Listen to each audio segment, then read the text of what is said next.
व्यासपीठावर बसलेले सगळे मान्यवर ज्यांना विजयी करण्याचा तुम्ही संकल्प केला आहे त्या फेरदार बजरंग सोनवणे, व्यासपीठावरचे सगळे मान्यवर, विविध राजकीय पक्षांचे नेते, विविध संघटनांचे नेते आणि जिल्ह्याच्या सगळ्या भागातून या ठिकाणी आलेल्या आपण बंधू भगिनींना आज मला एका गोष्टीची आठवण होती की ही जिल्हा संकट असतील, दुष्काळ असेल, पण मनानं अतिशय दिलदार लोकांचा हा जिल्हा आहे.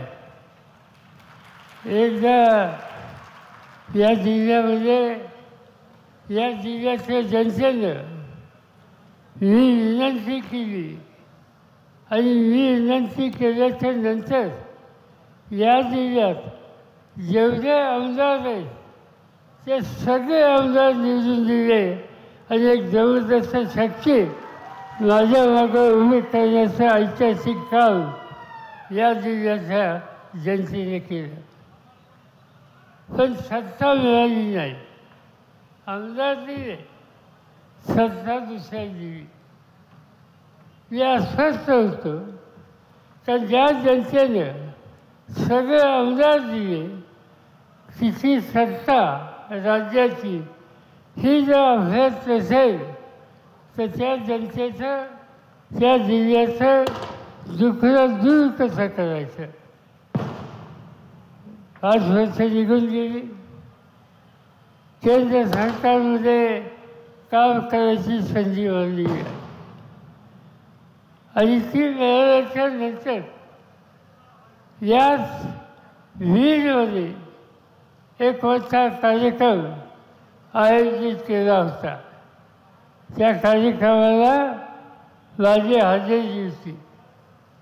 व्यासपीठावर बसल्याच्या नंतर मला जुन्या पिढीच्या लोकांची आठवण झाली. या जिल्ह्याने एकदा क्रांतिसिंह नाना पाटील यांना मोठ्या मताने विजयी केलं. नाना पाटील सातारा जिल्ह्याचे आणि उभे राहिले या जिल्ह्यात आणि या जिल्ह्याच्या जनतेनं स्वातंत्र्यासाठी एवढा त्याग करणारा हा मोठा नेता आहे, त्याचा सन्मान केला. नाना पाटलांनी या जिल्ह्यात एक घोषणा केली होती. ते जाईच्या सभेत सांगायचं फिरतीय कर्ज फिरतीय, जाईच्या ठिकाणी कर्ज फिरतीय हा माझा एक कमी कार्यक्रम. नाना पाटील निवडून आले. सरकार दुसऱ्यांचं कर्ज फिरतं नाही.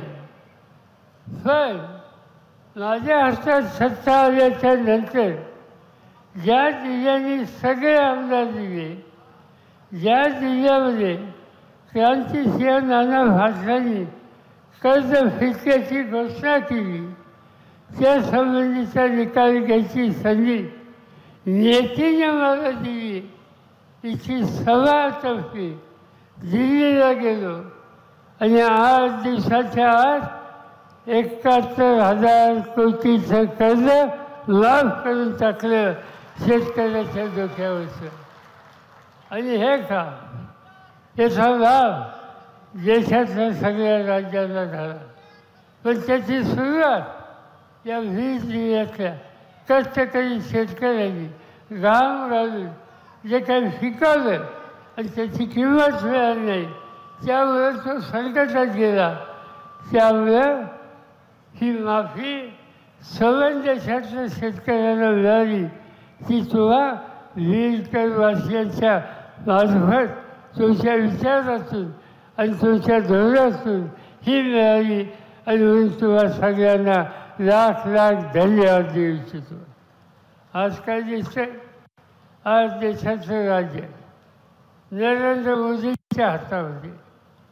जाईल त्या ठिकाणी अनेक भाषणं करतात, शेतकऱ्याच्या बद्दल बोलतात. पण मी तुम्हाला जबाबदारीने सांगतो, या देशाचे शेतकऱ्यांच्याबद्दल किती प्रेम आहे हे आम्हा लोकांना आता कळलं. कर्जमाफी नाही, व्याजाचे दर कमी नाही, शेतीमालाची किंमत नाही. काय त्यांनी शेतकऱ्यांच्यासाठी केलं? सगळं हिंदुस्थानची सत्ता हातात आहे. त्या सत्तेचा वापर जो कष्टकरी आहे, जो मेहनत घालतो, जो घाम घालतो आणि कायाची इमारत लागतो, त्या शेतकऱ्याच्या भल्यासाठी त्यांनी आपल्या सत्तेचा अधिकार हा वापरलेला नाही. आपल्याला माहिती आहे की 2-3 वर्षापूर्वी दिल्ली ही देशाची राजधानी, त्या दिल्लीमध्ये पंजाब, हरियाणा, उत्तर प्रदेश या भागातले हजारो शेतकरी दिल्लीच्या सीमेवर बसले. काय मागत होतं? शेतीमालाच्या किमती वाढवून द्या, खता औषधाच्या किमती कमी करा, शेतकऱ्याच्या पोरांना शिक्षण आणि नोकरीच्यासाठी काही ना काहीतरी करा, ही मागणी त्यांची होती. ती मागणी करण्याच्यासाठी दिल्लीला आले, त्यांना दिल्लीच्या बाहेर थांबवलं. शेकडो पोलीस आणि अनेक अधिकारी हे फासवले. पुढे येऊ नये म्हणून रस्त्यामध्ये काय काय गोष्टी करून अडथळे केले ते त्यांनाच माहिती. पण ते बहादर शेतकरी होते, पंजाबमधले होते, हरियाणाचे होते.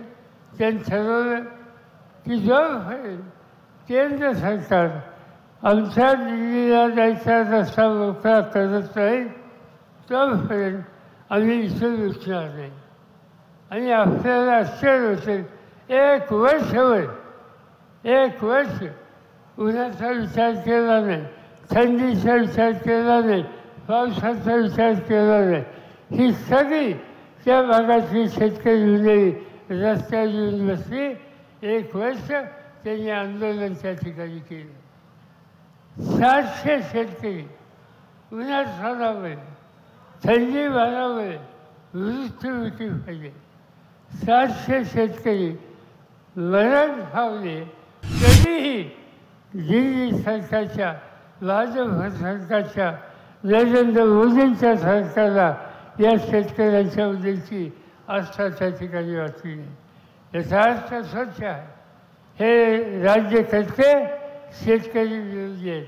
आणि जे शेतकरी विरोधी आहेत त्यांच्या हातामध्ये आम्ही सत्ता देणार नाही. संधी मिळेल त्यावेळी त्यांना धडा शिकवायची आम्ही कारवाई केल्याशिवाय राहणार नाही. आणि आज या निवडणुकीच्या निमित्तानं बजरंग सोनवणे यांची उमेदवारी आपण एवढ्या मोठ्याने विजय करू की ज्यांनी शेतकऱ्याच्याकडे दुर्लक्ष केलं. त्या सरकारला या जिल्ह्याच्या शेतकऱ्यांचा हिसका काय हा कळेल आणि ते काम आपल्या सगळ्यांना करायचं. मणिपूर देशाचं एक राज्य आहे. त्या मणिपूरमध्ये 2 समाजामध्ये संघर्ष झाला. संघर्ष अनेक दिवस चालला. दुर्दैवानं स्त्रियांच्यावर अत्याचार केले, मुलींच्यावर बलात्कार केले, नको त्या गोष्टी त्या ठिकाणी घडल्या. पार्लमेंटमध्ये याची चर्चा करा ही मागणी झाली. प्रधानमंत्र्यांनी मणिपूरला जावं, तिच्या आया बहिणींची स्थिती बघावी, जे कुणी गुन्हेगार असतील त्यांच्याबद्दल सक्त कारवाई करावी ही मागणी केली.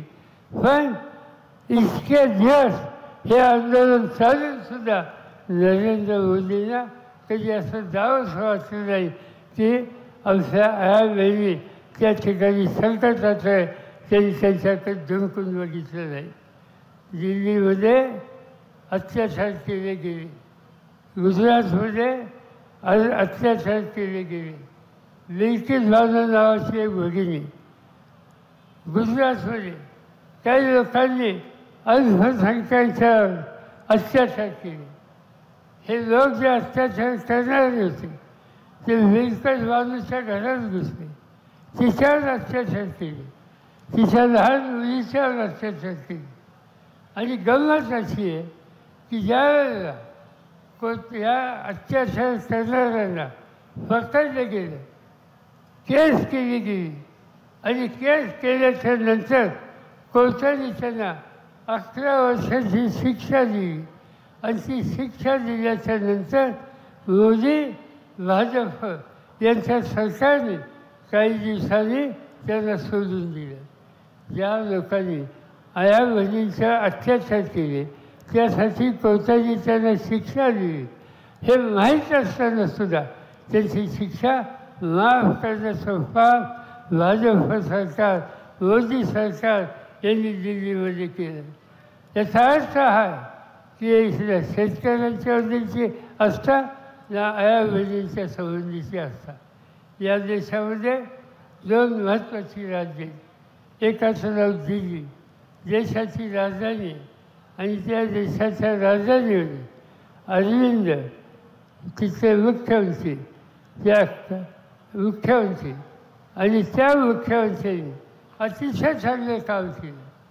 त्यांनी काम जे केलं ते शेतकऱ्यांच्यासाठी करायला फारशी संधी नव्हती, पण नागरिकांच्यासाठी आरोग्याच्या सेवा चांगल्या दिल्या, नागरिकांच्यासाठी शिक्षणाच्या सेवा चांगल्या दिल्या. हे सगळं करून चांगलं काम ते करत होते. केंद्र सरकारने, मोदीच्या सरकारने योग्य कामाला मदत केली नाही म्हणून त्यांनी त्यांच्या टीका केली. परिणाम काय झाला? देशाचा प्रधानमंत्री आणि त्यांच्या सरकारने दिल्लीच्या मुख्यमंत्र्याला तुरुंगामध्ये टाकलं. मुख्यमंत्र्याला तुरुंगात. आनंद आहे, हल्ली त्यांची सुटका झाली काही दिवसाच्यासाठी. पण तुम्ही विचार करा, मुख्यमंत्री प्रामाणिकपणानं काम करतो, तरुण पिढीच्या भवितव्याचा विचार करतो, आजारी माणसाला मदत करतो, स्वच्छ कारभार हे त्याचं वैशिष्ट्य आहे. केवळ मोदींच्या टीका केली म्हणून त्या मुख्यमंत्र्याला आज तुरुंगामध्ये टाकलं. मला आनंद आहे सुप्रीम कोर्टाच्या पुढं ही केस गेल्याच्या नंतर त्यांची सुटका झाली. पण सत्तेची गुजरी आणि सत्तेचा गैरवापर कसा करतात याबद्दल ते उत्तम उदाहरण आहे. झारखंड नावाचं राज्य आदिवासींचं राज्य. सवन राज्यामध्ये आदिवासींची संख्या अधिक आहे आणि त्या ठिकाणचा मुख्यमंत्री आदिवासी समाजाचा आहे. आदिवासींचे प्रश्न सोडावेत यासाठी सतत प्रयत्न करणारा हा मुख्यमंत्री आदिवासींच्या कामाकडे मोदी गव्हर्नमेंटचं लक्ष नाही म्हणून त्यांच्या टीकाची भली केली तर त्या झारखंडच्या मुख्यमंत्र्याला आधी तुरुंगामध्ये टाकलेलं आहे. याचा अर्थ आपण हे बघितलं पाहिजे, सत्ता ही यांच्या डोक्यात इतकी शिरली की कुणी टीका केली ती सुद्धा त्यांना सहन होते. आणि दुसऱ्या बाजूनं मोदी पाहिजे ते बोलत आहे, कुणाबद्दलही बोलत आहे. हा देश एकसंघ ठेवायचा असेल ते हिंदू असोत, मुस्लिम असोत, दलित असोत, शीख असोत, ईसाई असोत, या सगळ्यांना एकत्र ठेवावं लागेल. या सगळ्यांचा अस्पृश्य हा वाजवला पाहिजे. पण दुर्दैवानं हा देशाचा प्रधानमंत्री जाहीरपणानं मुस्लिम समाजाच्या विरुद्ध बोलतो, जो समाज या देशात कष्ट करणाऱ्या सगळ्या लोकांच्या खांद्याला खांदा लावून देशाच्या भल्यासाठी कायम तत्पर आहे. त्या समाजाला वैद्यकीय करण्याचं काम आज या देशाच्या प्रधानमंत्र्यांनी केलं. आणि त्याचं कारण एकच आहे की त्यांची वाढ, त्यांची विचारधारा एका वेगळ्या प्रकारची आहे आणि त्यांच्या मनामध्ये मुस्लिम आणि गरीब लोकांच्याबद्दलचा द्वेष हा कायम आहे. तो द्वेष आज या ठिकाणी बघायला मिळतो. आणि जो मुख्यमंत्री पदावर बसला आहे, जो प्रधानमंत्री पदावर बसलेला आहे, त्याला सर्व जाती धर्माच्या लोकांना न्याय द्यायची भूमिका घ्यावी लागेल. हे मोदींच्याकडून होत नाही आणि त्यामुळं मोदींना मदत होईल अशा प्रकारचं कुठलंही काम तुम्ही आणि मी करायचं नाही. हा निर्णय घेतला पाहिजे आणि तो निर्णय घ्यायचा असेल तर बजरंग सोनवणे यांना मोठ्या मताने तुम्ही या ठिकाणी विषय करा आणि एक नवीन इतिहास तयार करायला हातभार लावा. मला आनंद आहे की शेतकऱ्याच्या कुटुंबामध्ये जन्मला, शेतकऱ्याच्याबद्दल आस्था असलेला, शेती अर्थव्यवस्थेला कारखानदारीची जोड देणं किती जरूर आहे याची जाण ज्यांना समजली अशा व्यक्तीला आणि या दुष्काळी भागामध्ये जिल्ह्याच्या भागामध्ये आज कारखानदारी उभी करून शेतकऱ्याच्या उसाला चांगला भाव देण्याचं काम जो करतो त्या बजरंग सोनवणेंना मोठ्या मताने आज आपण या ठिकाणी विजयी केलं पाहिजे. मी जिल्ह्याच्या दृष्टीनं एक गोष्ट मला मुद्दाम सांगायची. हा जिल्हा कष्टकऱ्यांचा जिल्हा आहे. हा जिल्हा पुरोगामी विचाराला पाठिंबा देणारा जिल्हा आहे. हा जिल्हा समाजातल्या सगळ्या घटकांना एकत्र ठेवणारा जिल्हा आहे आणि त्यामुळे आपल्याला समाजातल्या सगळ्या जाती धर्माच्या लोकांना एक ठेवलं पाहिजे. काही लोकांचा प्रयत्न आहे की जातीमध्ये धर्मामध्ये अंतर वाढावं, कटुता वाढावं.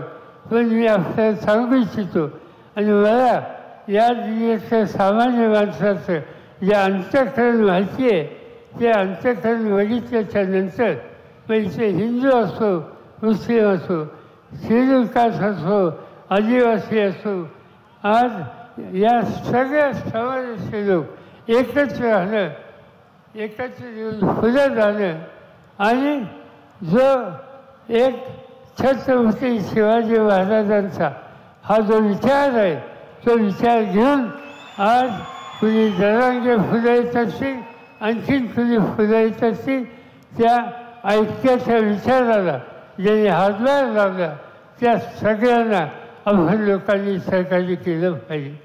त्यांचं धोरण काय हे समजून घेण्याच्यासाठी मी आणि राजेश टोपे एक दिवशी या जिल्ह्यामध्ये आलो. जरांगे फाटरला भेटलो, त्यांना विचारलं तुमचं म्हणणं काय आणि त्यांना एकच विनंती केली की तुम्ही या राज्यात जो जो कष्ट करतो, जो जो मेहनत करतो आणि शेतकऱ्यांच्या हिताची जपणूक करतो, तो कोणत्याही धर्माचा, कोणत्या विचाराचा, त्या सगळ्यांना बरोबर घेऊन सामाजिक ऐक्य आपण मजबूत ठेवू आणि एक नवीन इतिहास या विविधच्या मार्फत करून सर्व देशाला त्या रस्त्याला आणू त्याची तयारी ही आपल्या सगळ्यांची असली पाहिजे. आणि त्यासाठी इथला तरुण वर्ग मजबूतीने उभा राहील अशाच प्रकारची अपेक्षा या ठिकाणी करतो आणि पुन्हा एकदा बजरंग सोनवणेंना मोठ्या मताने विजय करा ही आग्रहाची विनंती करतो. आपली रजा घेतो. जय हिंद, जय महाराष्ट्र. देश विदेशातील प्रत्येक घडामोडींचे लाईव्ह अपडेट मिळवण्यासाठी आता साम टीव्हीच्या सर्व सोशल मीडिया प्लॅटफॉर्मला लाईक, फॉलो आणि सबस्क्राईब करा. तसंच सर्व नोटिफिकेशनसाठी बेल आयकॉन प्रेस करायला विसरू नका.